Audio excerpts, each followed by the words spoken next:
JMC TV presents HerdFlix.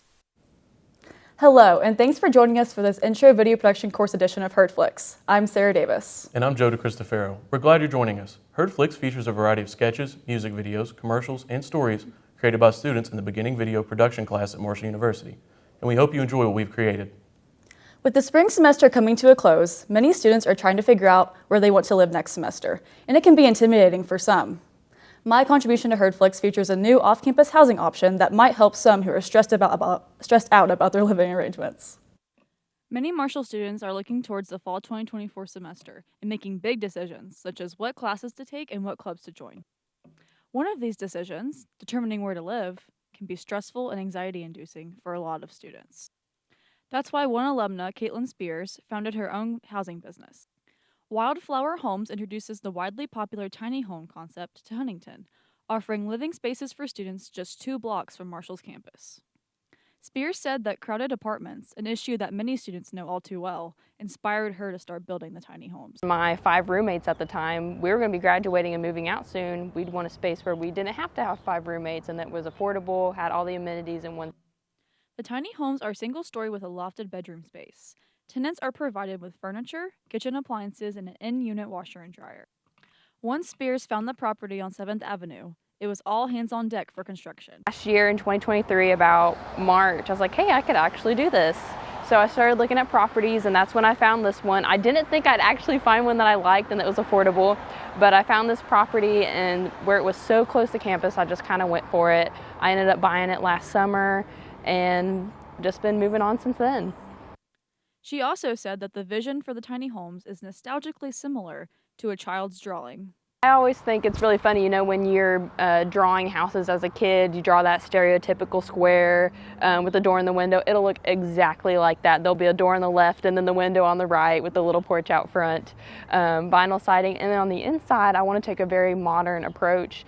Spears plans to have these first 2 foundations here behind me ready for move-in by August 2024. Sarah Davis, HerdFlix. Wildflower Homes is currently accepting applications for the fall 2024 semester.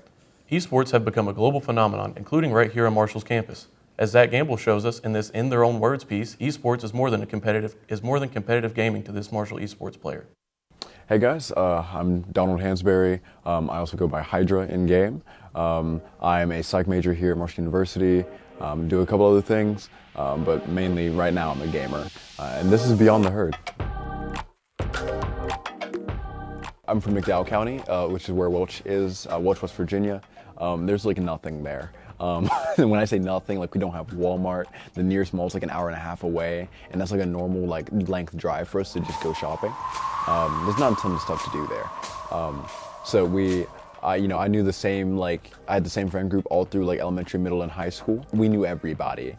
Every single person knew everybody. So you had this really tight-knit small community and nothing to do.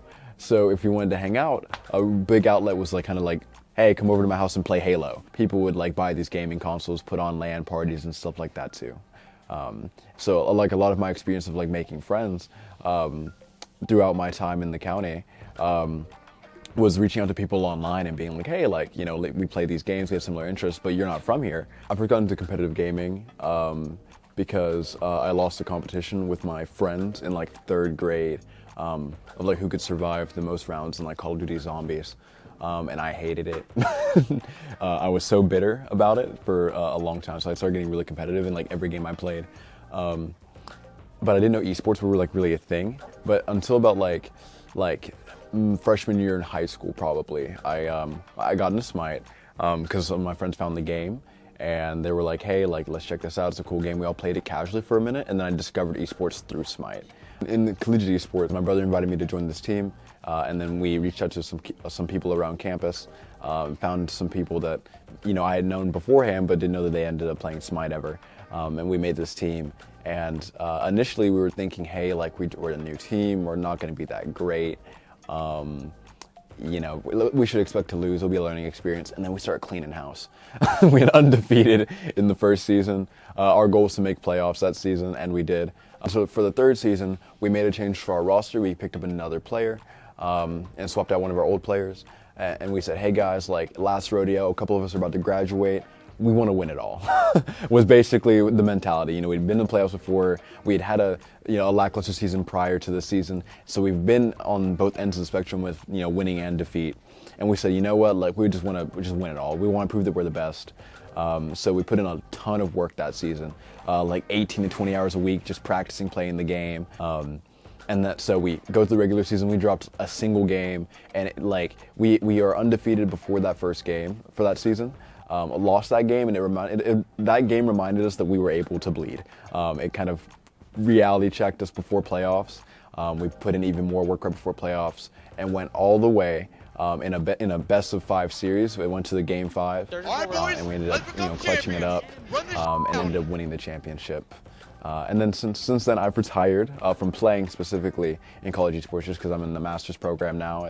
It takes a little bit too much time than what I'm able to give right now to consistently play at the level. But now I'm competing in other leagues now because collegiate esports gave me the opportunity to be seen and known. So now I'm competing in other leagues and stuff like that as well as coming back here to manage the collegiate teams here to make sure they still get a good level of practice and make sure they're constantly improving as well.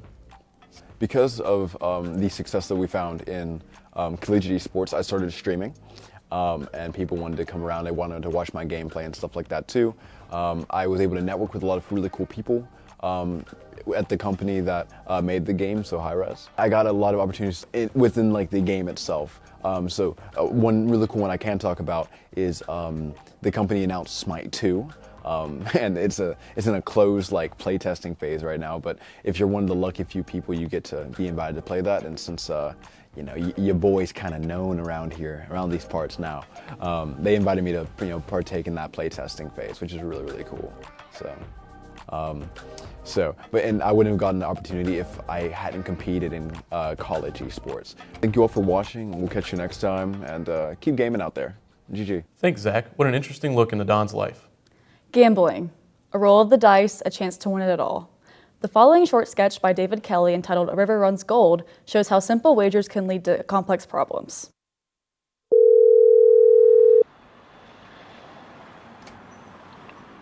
Hey baby, it's Jack. I got some bad news. What happened? Remember how you told me not to go to that pool game? I did end up going.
Son of a bitch.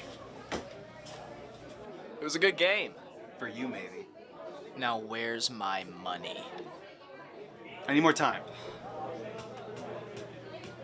You have 1 week. For the time being, that watch is mine.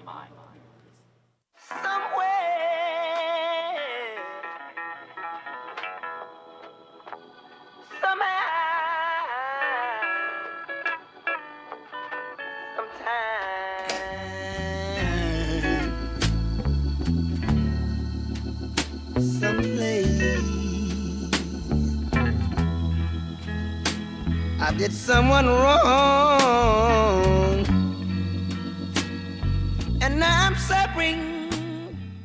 Before you slip into unconsciousness, So what'd you do last weekend? Went to that card game. Did you win anything? I did lose about $500 or so dollars. That's not a good thing.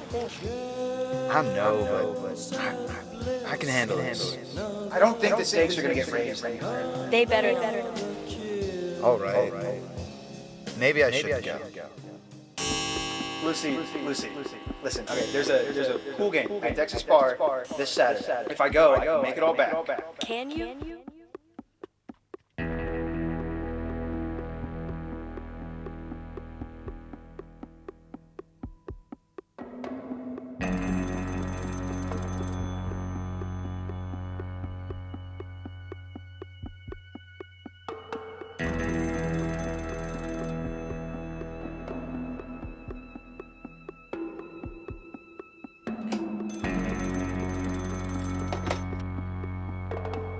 Hello?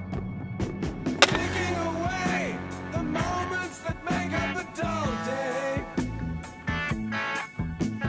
Fritter and waste the hours in an offhand way. Picking around on a piece of ground in your hometown. Waiting for someone or something to show you the way.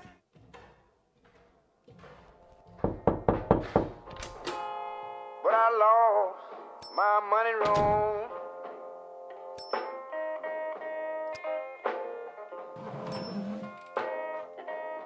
Yeah, you know I once was a gambler. Please allow me to introduce myself. I'm a man of wealth. All right, let's go ahead and get introductions out of the way.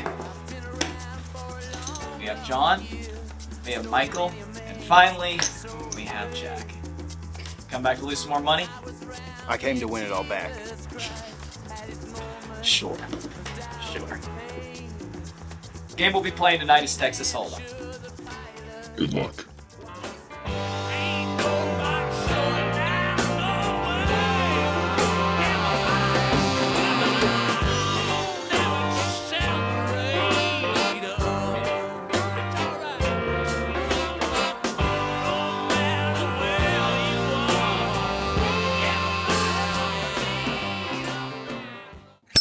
Next round, boys. Who's in? Sorry, boys, I'm out. Gents, I hate to tell you, I'm about to get out of here. I only got enough, looks like, for some beer and a pack of smokes. Now, it's just you and me. But at the end of the day, no matter what happens here, we're gonna walk away with nothing.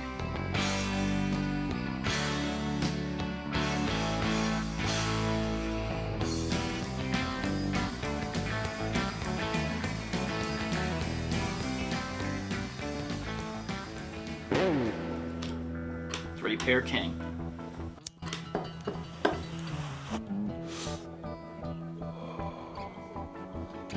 Full house. But I will be taking up this. Be back for the rest later.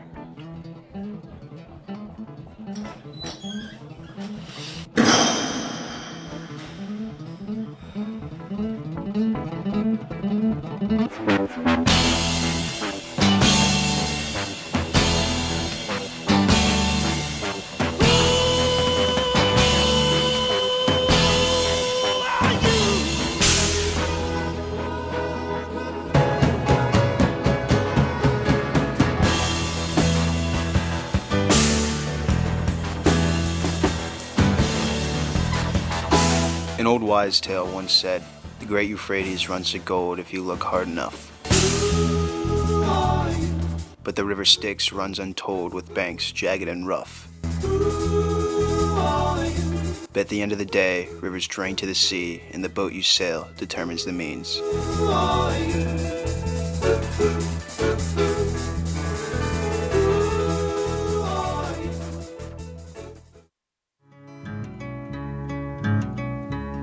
Sometimes I don't know where this dirty road is taking me. Sometimes I don't even know the reason why. But I guess I keep a gambling, lots of booze and lots of rambling. Well, it's easier than just waiting around to die.